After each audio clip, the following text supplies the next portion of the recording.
What happens when a saver interviews a spender? Find out today on The Catholic Money Show.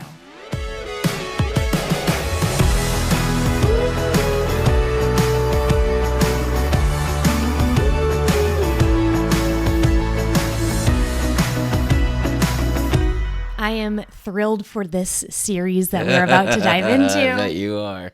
I am so excited. Initially, when I thought about this, it was going to be just one podcast episode, but I think it's appropriate that we break it into two. So this is the first part of a two-part series where in this first episode, a saver, me, Amanda, is going to interview a spender, Hi, Jonathan. And then in the next episode, we're going to flip roles and I'm going to be in the hot seat and you'll be the one asking the questions. But in this one, we are deep diving into the psyche of the spender. So here we go. Buckle up and get ready. And some of our questions might overlap. I have some questions for you that maybe you won't ask back for me, but we'll kind of just see where we end up. All right, let's do it. Let's do it. All right, first question that I want to ask. Okay. Why would you consider yourself a spender rather than a saver? I think... How did this identity take place or manifest? When I stop and think about it, even far back into childhood, I think about spending. I can remember spending money. I don't really remember saving money. I have memories of discovering money that I had saved and then spending it like immediately upon discovering it. So money! And I think you can attest to that reality continues in our life today. So I like spending money. So that's why I'm a spender. Okay. Let's dig a little deeper. What stories do you have that somebody was sitting down and you wanted to describe to them how much of a spender you are? Okay. Give me a couple of stories to put some flesh on how this might look for somebody. All right. That is a spender. When I was a kid, we had I don't know if you call it old-timey, but kind of an old-timey pharmacy in town. They had the old marble soda counter and all that stuff, and they had penny candy. Still. And I can tell you what, when it's penny candy, oh my, you don't need much in order to get started. You need a penny. So the minimum amount of money that you could have, you can spend. And so I would even, I remember stopping there all the time. It was easy enough to make it on the way home from school. So I could stop, drop 50 cents, drop $1 or $2, and have a fair amount of candy. 50 pieces of candy. The better candies were 5 cents. Swedish fish were a cent. Wow. You get the varieties, you get this, you mix it up. This Peachy also rings. Explains why I love candy. You're obsessed with candy. So that's one thing. I remember, and also next door to that was again a kind of old school stationery shop, pencils, all that kind of fancy technical stuff, and they had not merely number 2 pencils. They had 1.5s, they had 1s, they had 3s, they had 4s. So of course, over time, I got a whole set. All the pencils. 1.5 is a nice pencil, and a 3 is a pretty good pencil. Okay, so that's childhood. Yeah. So that's childhood. Also, one more from childhood. I remember this very vividly. There's a series of events here. I guess I was subscribed to Nintendo Power magazine, and the N64 had come out for a little while, and there was like an issue all about Mario 64, and I thought this is cool, but I didn't have an N64, and I thought I'm never gonna get in it. So I gave that copy to my friend who had one, and we played a lot at his house. So I'm never gonna need this. Here you go. And then like that week, my folks discovered like this savings account that I had, when I was a kid, putting money in, or maybe they put some in. I don't know what it was. Oh my goodness. I emptied that sucker out, bought the N64. How much was that? I don't know. I don't know how much it was back then. Probably like $150 or something. $200? Something like that. And you I don't know. immediately... I did this online opinion thing. It was a chat room for Nickelodeon to know like what kids liked. It was once a week, and it was $10 each time, and you got paid it at the end. I missed one for a kid's birthday. I still remember his name, but I won't say it out loud right now. And because I missed one and didn't go to all of them, I missed out on the sweet exclusive jean jacket. Ooh. With the big Nintendo or Nickelodeon on the back. But anyway, I got $180 from that. My first paycheck from MTV Networks. And only? I spent it immediately at Sam's Club on a giant stereo, 5 CD changer, big old speakers, like the same day. Money in, money out. My parents would always say, "Oh, you got a hole burning in your pocket." I did this isn't an episode about me, but I did a similar thing watching Bill Nye the Science Guy. Ooh. I know, it was really awesome for 6 months. And at the end of it, I gave feedback, obviously, every couple weeks. I got $100 in cash. They mailed it to me. Nice. I gave it to my mom to buy Hy-Vee Chinese food for dinner. And then I gave the rest to her. Wow. To just like put into, whatever our family needed. You gave it to a different spender. You just gave it to the spender to spend. No. I felt like I cost the family and I wanted to give back to the family. Oh my gosh, it shows our differences so well. Even today, how we like handle money, how like I'll get something and I just put it in the family budget. And I hold on to it as tightly as I can, trying to scheme my way into using it for my fun purposes. I still see this at play. Great. Now I'm going to be looking. Where are you squirreling money away in the budget? As an adult, though. So we heard childhood, I had kind some of like bucks. teen. You know this one well because you were around at this point. When we were missionaries with Focus, the software we used personally to keep track of donations. Mm-hmm. This person gives $50 a month, $100 a month, whatever it was. That only ran on a PC for the first couple years of our existence as missionaries, which you never knew because you had a PC. Okay, that might have been why I got a PC. So then I thought, well, I guess I need a PC if I'm going to get serious about it. You can look at it online or whatever, but it wasn't as good. You're telling me. That's when I bought a netbook. They don't make these anymore because who would buy that? It was a tiny, tiny little a baby laptop. Uh-huh. It was awesome. It was cute. It was super cool. Some Dell thing. And then it was funny because like that week, it was like, hey, you can, if you run this thing, you can like run a Windows program inside of Mac. So you just need to install this thing and then you can install this thing and then you can run it. So I didn't need the thing anymore. But of course I kept it and played with it. And it actually did turn it into a Mac. Really? Mm-hmm. I made a Hackintosh, as they were called back in the day. But anyway, so it was like, oh, I'll buy this thing. This was your infamous bank balance budgeting. Yes, the thing was probably like $200 or something, and I probably had $300 in my bank account. So, ka-ching! I pulled that trigger. I thought, hey, we're at training. I don't need to buy food. I don't need to pay rent. Like, what do I need money for? I'm buying it. Little did I know. August groceries, August student loan payment. Okay. All right. So we've seen thoroughly evidenced by life. Yeah, I mean, I could talk about last week, but I won't. I put the kibosh on some of the things he was trying to do. What were your parents? Are your parents? Are they savers or spenders? They are savers, I would say, primarily. I would agree with you. But I can think of glimpses of a spend. Like maybe they were talking about it and planning it a whole lot more than I noticed as a third grader or whatever, whenever this was. But I remember I was out riding bikes with my friends, and when I came home, my dad was like, "Hey," and this is it dates it. He goes, we just got a brand new multimedia computer. Like a Windows. Multimedia computer. Was it even Windows 95? I forget. 3.1 or 95. But it was, had the CD-ROM drive and all this stuff. Packard Bell. And so that was a spend, man. That thing was probably at least $1,000. I Like, can't see computers were I expensive can't see back that then. being an impulse You know? from your parents. I can't see that. Yeah. I don't know, but it was never talked about before then. Why would they tell you? I don't know. But if anything, they might have your parents are the type of people that I think could just put money aside and then make maybe a spontaneous purchase, but the money was set aside. It was set as, yes, the spending was limited.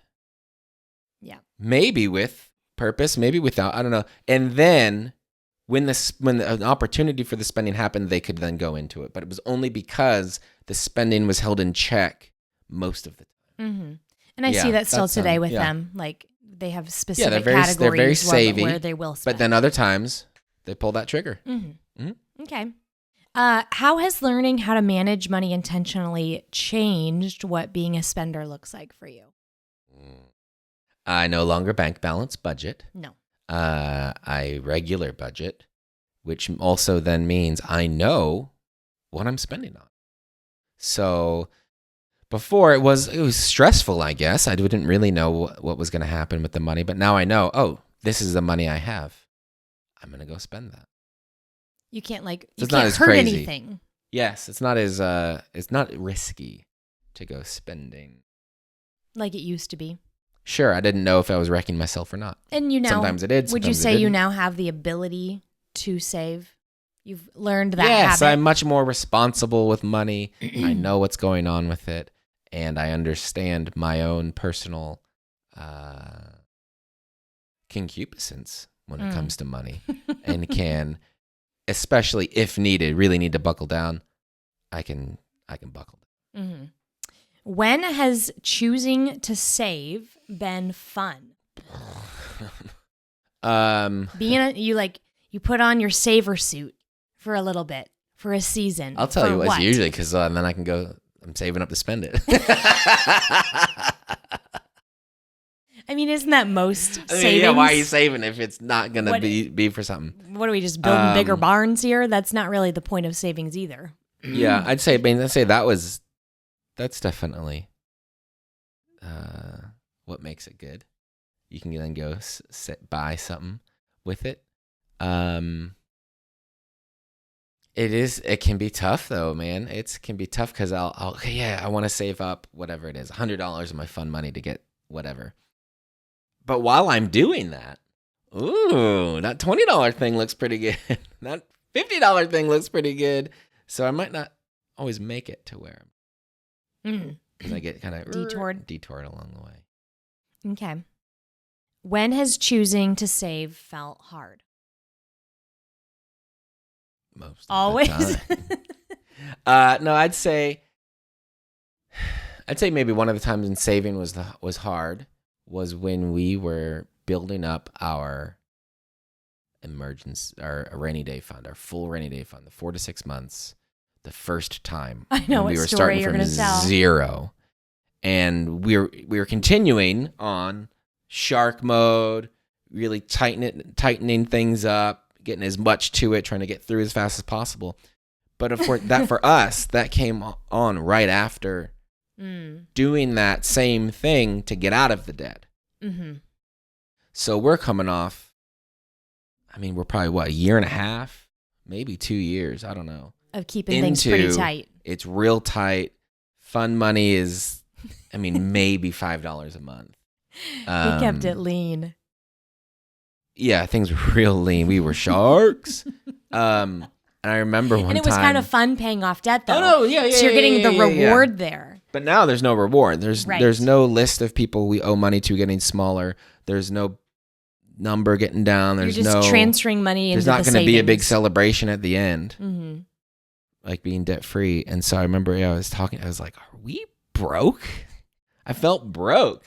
Because we weren't spending money on anything. We were saving it all up. We had a higher net worth than we ever in our whole lives. But you felt broke because you weren't able to spend. Buying a dang thing. Yeah. So that was hard. So part of feeling positive about money is having some to spend.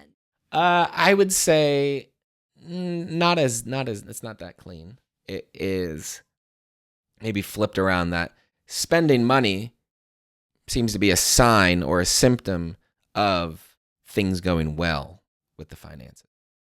But it oftentimes for doesn't need to be. For many people, But it's for me, not. That's what I was seeing it as.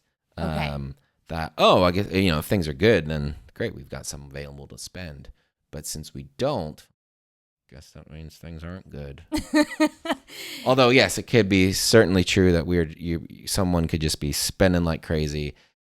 And it's not an indication of anything going well at all. Yes, it's an indication of things going terribly. Mm-hmm. I want to just jump in and add that I think we've had a lot more seasons like that where we've had to buckle down and get tight. Sure. But we have never gone as tight. Yes. Would you say that that's true? Or we found more creative outlets for spending than we used to have? Sure. That first couple of years of marriage, I don't know if we had discovered consignment sales. Mm-hmm. And now I wonder if this plays into for you now as well. We know how to, take whatever fun money we're going to give ourselves and then go to the thrift store or whatever. That thing stretch. And we flip it. We flip items. Get a little bit extra. And get more. And suddenly your $20 has now, kind of accrued into 80. Mm-hmm. And so, now you have more skills in your pocket now than you used to have then. So I think that could be at play as well. Yeah, I just did that a couple weeks ago. Yeah, but that fund a round of spending. You went a little overboard. Budget. You did, but you got caught up in a scam while you were at it. That's why I did things a certain way, so that if it was a scam, I could get back out of it. Not a big deal. That's just how you got it. You just got to have some armor on if you might get beat up. Yeah. That's all. Okay. Hypothetical situation. I'm sorry, I just outed you. Getting caught in a scam. Hilarious. That's not because you are a spender. I really thought he was a real prince from Nigeria. I don't know. Don't fall for that one. Okay. Hypothetical situation for you. Okay. You log into our bank account. Great. And I'm trying to give I'm not going to. You see $1,500 in checking. That's the account that we spend in and out of. Okay. We get paid in and out of, and we spend out of. Great. And there's $15,000 in savings. Ooh, okay. What's your reaction? Some of it will depend on when it is, where we are in the month. If it's early in the month, that doesn't seem like very much money. That doesn't sound right. Through the month. If it's the end of the month, maybe we got a little left over. Needs a home. But I also know, so that would be before. I'd be like, let's go. But I know now, it doesn't really matter what I see when I log into the bank account. It matters what I see when I look at our budget. So those are the numbers I need to be looking at, or I need to maybe put trust in or whatever. Because I know, because we've been budgeting for, 10, 12, whatever it is years, that money in the bank account, whatever the amount is, we've already assigned it. We already have a plan for it. So it's not just up for. Mm-hmm. So maybe it's not that exciting.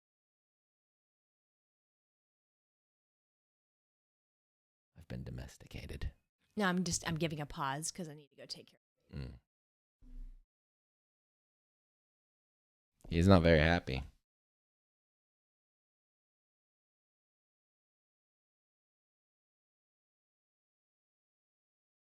Pause it.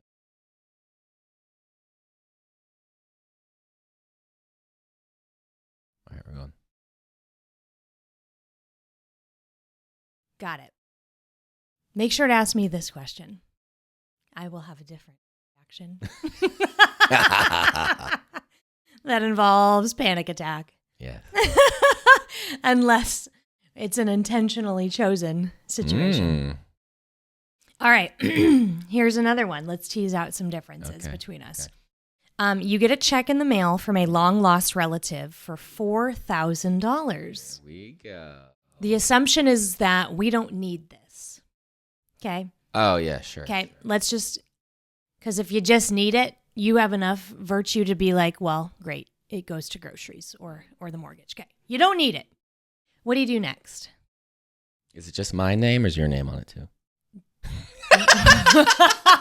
I'm joking. I mean, obviously, I tell you about it. Obviously. But we're gonna get it. As we discuss this, what am I going to advocate for? Mm-hmm. And I'll tell you. I guess what happened before any of that. When I see it, what's going to happen in my mind, yes, are going to be all these flashes of like what it could be. What could I be holding in my hand?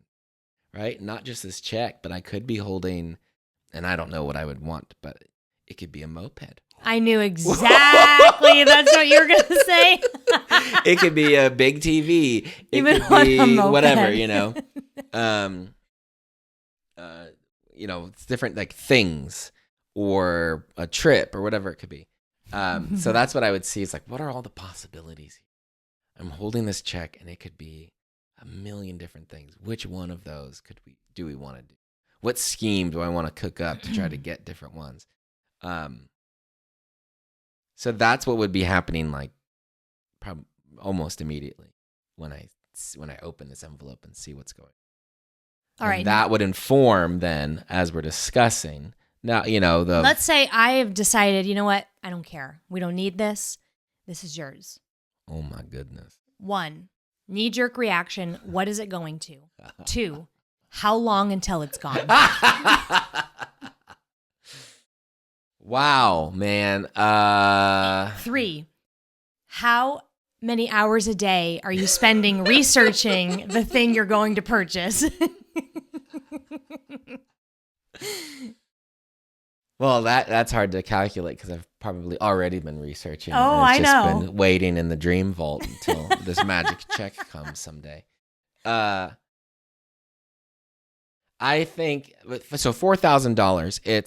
It's a lot of bucks. If it was 400, that's just gonna get spent. I'm spending it on something, or some things. 4,000. Now it's not like it's 40,000. It's not 4 million.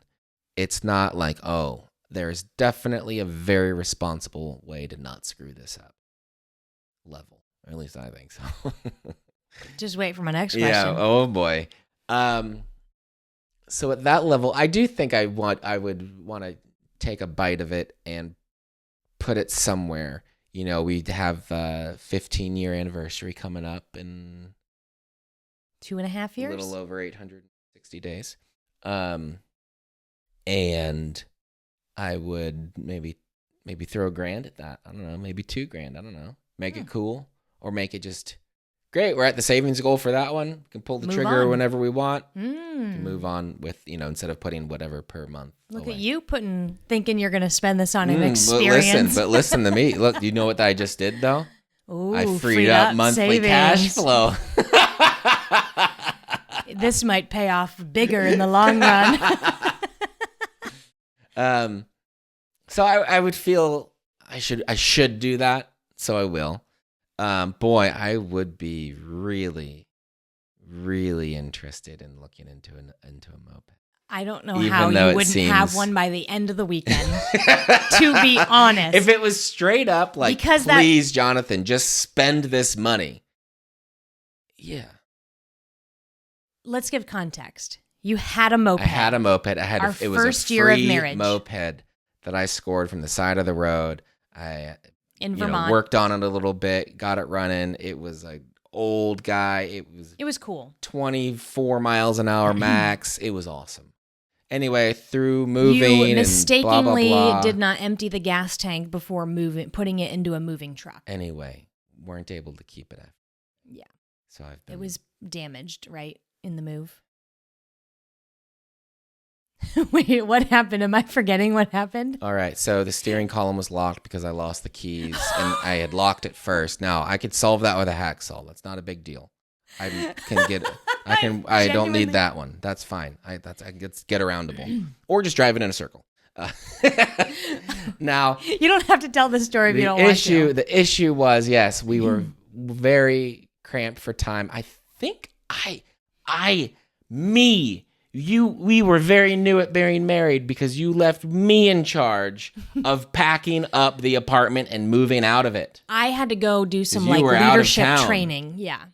So anyway, as you packed our entire... You could probably easily imagine now, I did a very poor job planning my time and didn't have much time left after or near the end. So I did not have time to drain the gas tank, to put it into storage or prep it at all. So I think I might have wrapped it up with plastic wrap. You did. I don't know why. Maybe just so the cord, it couldn't get pulled open or something. I don't know. Anyway. We don't need to get into this now. Anyway. I forgot what happened. As I'm getting it out of the moving van, the little valve gets opened up or something and Gas it leaks spills gasoline. everywhere. And so I'm going to, if I put this thing into storage, not only all of our stuff, but all of everybody's stuff in this whole thing is going to reek like gasoline. So I can't do that. No, I remember this. So then I put it back in the truck. And this is late at night. A long day of driving. We didn't really know anybody in Denver yet, so we couldn't just drop it in their backyard. We could have easily. We didn't have friends in Denver anyway, yet. We didn't. So then I was like, I don't know what I need to do because I need to get this truck back by the end of the night. I abandoned it in an empty lot, and I just hope that somebody came across it, thought whoever left it here is crazy, but thank you, and is enjoying it to this day. We drove past, I think, a couple months later when you told me I had hoped. What happened with it. I'm so sorry for even bringing this story up. In my head, it got damaged when the gas came out, and so we junked it. I forgot about how dramatic this actually happened. Since that time, I think after we became debt-free, you asked if we could get a moped. You said sure. I think I was like, yeah, sure, that'd be great. And then we needed, after we save up for the rainy day fund. And then as soon as the rainy day fund got established, we had decided the market was white hot and we needed to get into Denver real estate ASAP. So we needed to do that. Payment. As soon as we were done with the down payment, we found out we were matched to Adopt. Then it was it. and there's, That's and then fine. so It's on all and right. so it's forth. Okay. So I don't need James. And there was It's okay. no moped budget. It's okay. But we're going to get it someday. And maybe with this hypothetical 4,000. And maybe that someday is I'm just going to get a really nice scooter when I'm an old man. Maybe that's what it'll be. I don't know. There you go. Someday you will be on something where you put the keys in the ignition and drive around. All right, reframe it. It isn't $4,000 from a long lost relative. Yeah. It's $4 million. Okay. And we don't need it. Cool. Some of it will go to fun. How much? See, I think there's differences between saver and spender. Responsible usage of investments, of rental properties, or whatever it is. Of a huge part of it, because yes, duh. Because if not, duh. Well, I guess for us it's duh. Okay, yeah. But yes, a huge chunk, at least 10% of it, probably more, would go through various things that we support. The rest, the vast majority of it, into smart usage of it, so that it can be something that continues to serve us in the world. Mm-hmm. How much are you? I don't know, man. Fun with? I think we go on some cool vacation as a family. Maybe we get the next car upgrade earlier than we were planning. Are we do moving? A thing or two around the house. I don't know. Oh, wow. I didn't even think about that. Oh, are we moving? Oh, getting that land, huh? I guess I hadn't thought maybe we'll do a couple things around the house, Put a deck on. Yeah. see, this is that's interesting. Probably to what, me. 60,000 all on in home improvements. No, all in with the house and the vacation and the improvements and the car and all that. Yeah. Okay. Somewhere around there. I don't know. Got it. Take you out to dinner. Sounds good to me. This question interests me, and I'm you don't have to ask it to me in mine, but I think that, when it's smaller numbers, a spender is more at risk for total evaporation. Yes, absolutely. But then there is usually a limit, like an amount that starts to trigger something in the brain of, oh, I can't spend all of this. And it invites responsibility. Maybe not to everybody, but I think for most spenders, there'll be a max where it's like, gosh, I don't know. I just don't feel good spending more. I need to actually get a plan together. And so I want to know what that I'd say that's probably true for the virtuous spender. Yeah. We can easily find many examples of people spending all sorts of. Oh, there would be somebody who would get this $4 million and go out and buy a house. It's gone by the end of the week. For 3.7. Yeah. And then they forgot that they had to pay taxes or furnish the place. Yeah. Yeah, exactly. So, yeah. So for you, the higher it gets, the less percentage of risk of leaving, evaporating. Yes. But if it's a smaller number, so if anyone would like to write me into their will for $4 million, let You're me going to know. spend it well. I can send you how to spell my name. There we go. All right. Is there something you won't spend money on? Oh, you're a spender, but you're just not going to. Absolutely. And I'm not saying like obviously not immoral things. Yeah. But what do you just not see value in spending on? Even though you are by nature a spender. I spent money on a haircut a couple weeks ago, and I didn't like that. But you didn't want to cut my hair. I just wanted to see if they would do a better job than me. You know what? Wasn't that different? Because I had been doing his haircuts for about 5 or 6 years. Yeah, it actually wasn't any better. I mean, look at this thing. It's the same as when I did it. So I'll go back to that. I don't like spending. Your hair looks good, by the way. I do it. We do it from time to time. I don't like spending money on drinks out. They're so expensive. As in, like at Chipotle, a beer at a bar can cost like $10. We did that. You can get like a 6-pack for that almost. Remember that date night we went out to, and it was somehow the gluten-free beer was like some insane amount. Mm-hmm. I think it added like $27. Not just for us to have 2 drinks. Yeah, 2 drinks, 2 beers was like $27. Yeah, so I don't like spending ridiculous. money on that because it's just so much cheaper other ways. Mm-hmm. I don't like spending money things I could do myself, which is a scarily a high amount of things. Yes, I'm constantly telling him, no, we can't do all of that.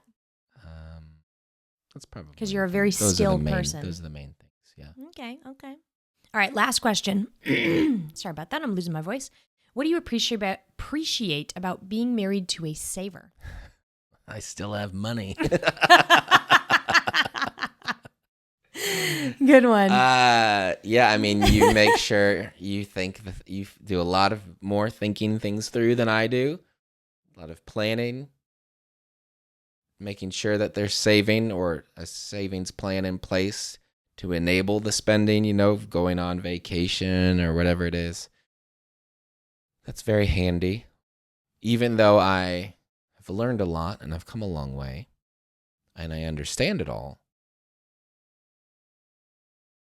it's a lot, and it's nice to have somebody who's really good at it or can think of it easily and first to make sure that part of the plan gets made.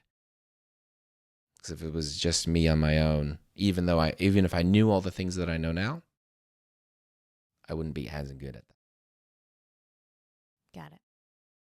Well, there you have it. There's the interview with a spender. I would love to know from your experience. Are you a saver? Are you a spender? Let us know. Heck, even you can leave us a voicemail and let us know what you are or what dynamics are at play in your marriage. We always love hearing from people that listen to the show. If this was beneficial in any way, please share it with a friend. Give us a 5-star review on wherever you listen to podcasts, and make sure that you tell other people about it. That's how the show grows, is through just your sharing, word of mouth, and helping us get this message out to others. Until next time, bye for now.